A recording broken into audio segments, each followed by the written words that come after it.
Ladies and gentlemen, welcome to my Why You Should Pull Kokomi video. And in this video, I'll basically try to promote Kokomi's upcoming banner by, telling you why you should pull for her and give you a small free-to-play healing/damage showcase. So, grab some snacks, sit back and watch me ramble about the comfiest character in this game, Sangonomiya Kokomi.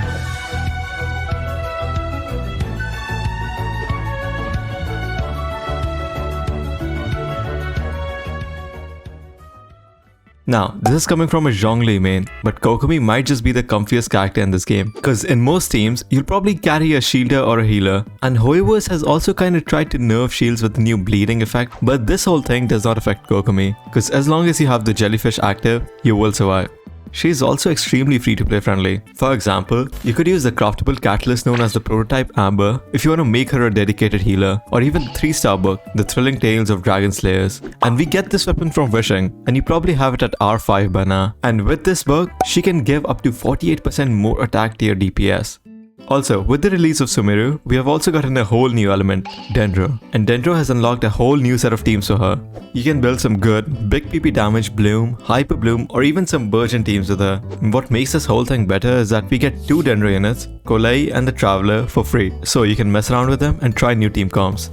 And alongside the release of Sumeru, the Hydro Resonance also got a tiny little buff, which makes Kokomi slightly stronger. Now if you have 2 Hydro units in your team, your max HP will be increased by 25%, which increases the Hydro damage and the healing by a little bit.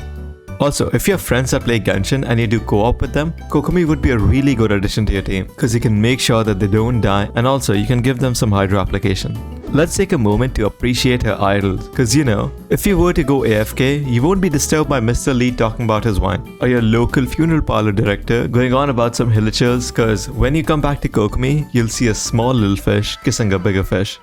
Now the reason why I like Kokomi so much is because of her Hydro application, and she's really good for freeze teams. And freeze teams are some of the easiest and the best teams for the Abyss. And I've used Kokomi with Ayaka time and time again to 36-star the Abyss. And let me tell you, Kokomi is one of, if not the best Hydro supports for these teams. But now, you're gonna be like, why not use Mona? She can basically do the same thing and she's also on the stand banner. But listen, applying Hydro with her is a pain in the ass. And to make use of the damage bonus from a burst, you'll need a lot of ER on her. So you'll probably use Favonius Codex, missing out on TTDS. But with Kokomi, you don't need to worry about that. Just slap the Tenacity set on her with the Thrilling Tales and you're good to go. And Ayaka Kokomi teams work like bread and butter, trust me.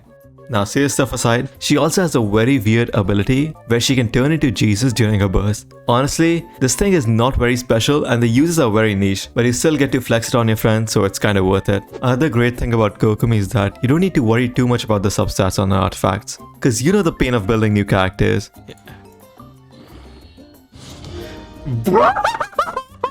They need good crit ratios with elemental mastery and energy recharge. And getting these artifacts takes a long ass time.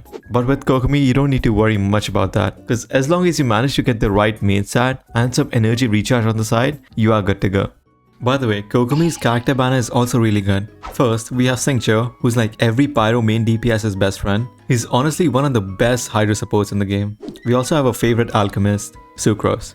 The fucking audacity! Sucrose is also an amazing Anemo support, and she goes really well with some Kokomi teams. And to top it all off, we also have Dori, a completely new 4-star. I mean, we don't know much about her, and if we go by MiHoYo's track record, I don't know if she's gonna be any good, but she sure has that drip, so I'm not complaining. By the way, Kokomi is not supposed to do damage, right? I mean, who the fuck would build a support character for damage, right?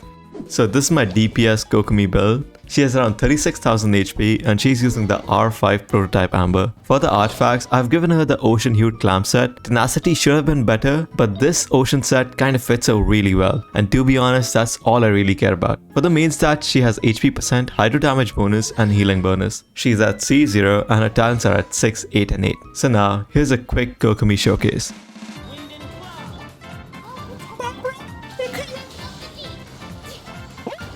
Did you guys see that? That was tiny. What the fuck was that? Aww. I got the Thrilling Tales.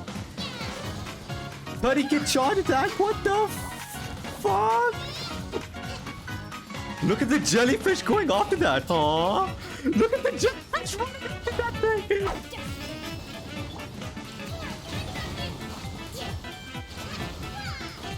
Holy shit.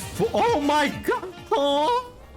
Now this is enough simping. Let's go over some of the points that I've come up with to help you save those PP champs. So first, let's get the biggest reason why you should not be pulling for Kokomi out of the way. Nalo and Sino. And by the looks of it, they might be amazing DPSs or even supports. Not to mention Candace, who's probably gonna be a fan favorite, is gonna be running alongside them. And these guys look amazing. So if you're tight in those PP jams, you should probably get the character that you've actually been saving for first, because Kokomi will surely get another rerun sooner or later, right?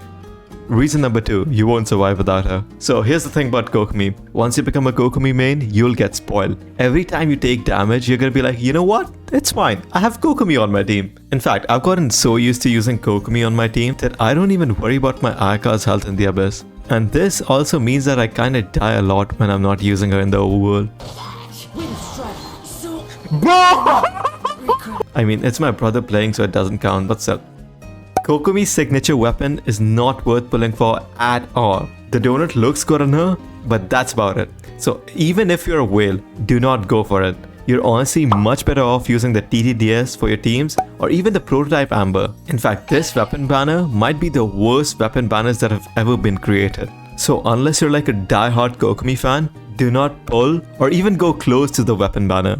So yeah, Kokomi is amazing, and ever since I've gotten her, she hasn't left my free Steam once. But that's pretty much it. If you like this video, be sure to subscribe, because only like 6% of my viewers are actually sub to the channel. But anyways, good luck, and I'll see ya bozo soon.